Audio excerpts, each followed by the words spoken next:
Eu particularmente não gosto do conceito de inteligência artificial. É? Não. O conceito? No conceito. Eu acho ele... Pela palavra inteligência? Não, pela palavra artificial. É? Porque é o seguinte, ó. Inteligência... como é que a inteligência é definida? Ela é definida a partir do resultado, do output. E qual é o resultado em última análise? O resultado que é adaptativo. Então, por exemplo, o comportamento de qualquer espécie que existe e que já existiu até o momento que ela desapareceu era inteligente. Porque, no final das contas, garantia a adaptabilidade dessa espécie. Como é que a inteligência de máquina é definida? Através de um parâmetro que é aquilo que é inteligente para o ser humano. O que é definido como inteligente para o ser humano? Aquilo que é adaptativo para o ser humano. Você entende? Então, no final das contas, a inteligência não é nem artificial nem natural. A inteligência é um conceito que emerge à luz da adaptabilidade, ou seja, do quanto o comportamento está bem acoplado naquele ambiente que aquele ser, vamos dizer assim, um ser vivo ou não, existe.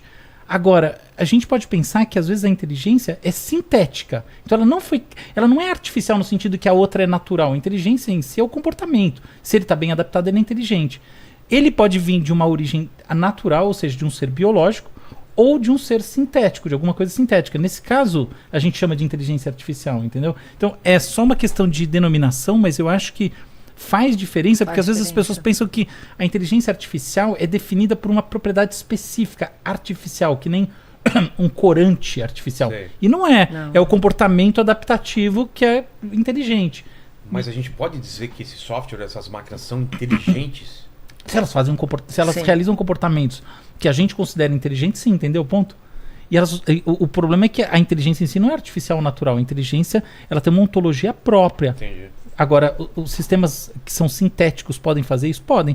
Em última análise, qual que é a grande diferença? Né? Eles deveriam ser chamados de sistemas de aprendizagem, não necessariamente sistemas de inteligência artificial, porque é muito mais isso daí. Em vez de você ser definido por regras top-down, como a Marta estava falando, ele aprende, ou seja, ele se transforma por dentro, como vocês dois falaram. Esse é o grande ponto. Bottom-up. Então, no final, se você muda plasticamente o seu comportamento em função do ambiente, e essa mudança plástica é adaptativa, tal como um comportamento humano de outra espécie é adaptativo, por definição ele é inteligente. E é isso que é inteligência artificial na prática. Eles tomam...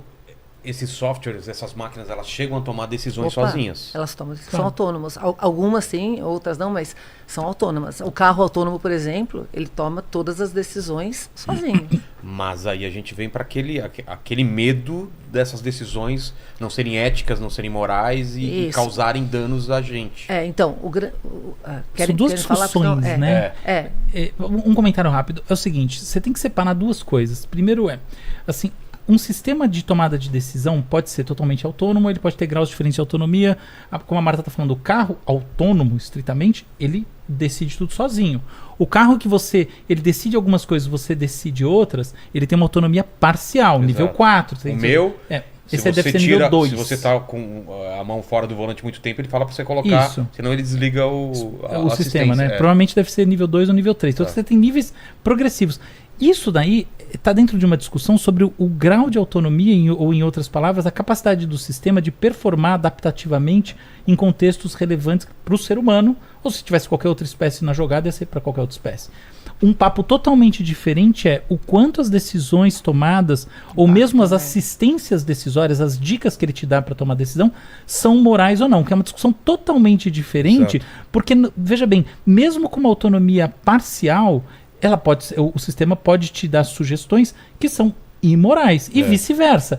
Entendeu? Então, a gente não pode misturar as duas discussões. E autonomia é diferente de inteligência também. Exato. Às vezes você pode ter sistemas extremamente inteligentes, mas que eles não conseguem colocar aquilo em prática. E às vezes você pode ter autonomia. Um exemplo que a gente dá, que eu gosto de brincar, é assim, você pega um jovem de 15 anos que enche a cara e vai dirigir, ele teve autonomia, mas não teve inteligência. Né? E você tem sistemas que são, extremamente inteligentes, mas eles não conseguem fazer nada sem que um humano permita. Então ele não tem autonomia. No caso do carro autônomo, até ele chegar na autonomia, ele foi treinado, testado em ambientes de prova. Até hoje ele não está em mainstream, qualquer lugar vai, ele tem limitações ali. Um robô Ele tem autonomia muitas vezes para fazer algumas coisas. Se você olhar os robôs da Boston Dynamics, eles fazem um monte de coisa. Mas hoje um robô não consegue tirar uma mesa, que é uma coisa que um humano faz com muita facilidade. Então essa combinação de inteligência e autonomia, elas acabam definindo quanto que você manipula o ambiente,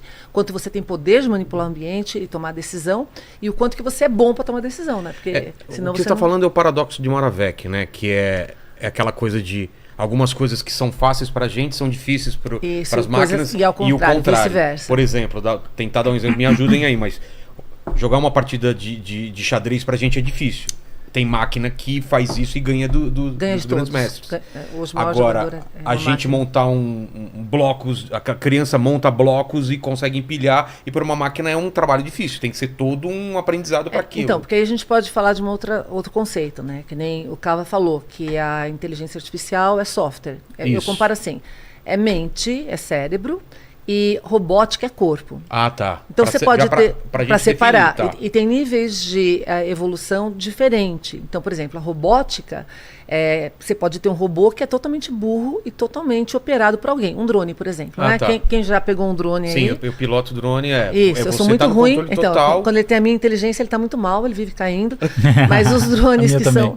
Eu sou péssimo. Mas os atuais ele assume quando então pode ser mais um obstáculo, então, mas aí pode ser o que o Álvaro falou, que já fica o quê? Compartilhado ali. Quando você vai fazer muita bobagem, ele te salva ali. Tipo, eu não sei onde ele está, eu peço pra ele voltar, ele volta.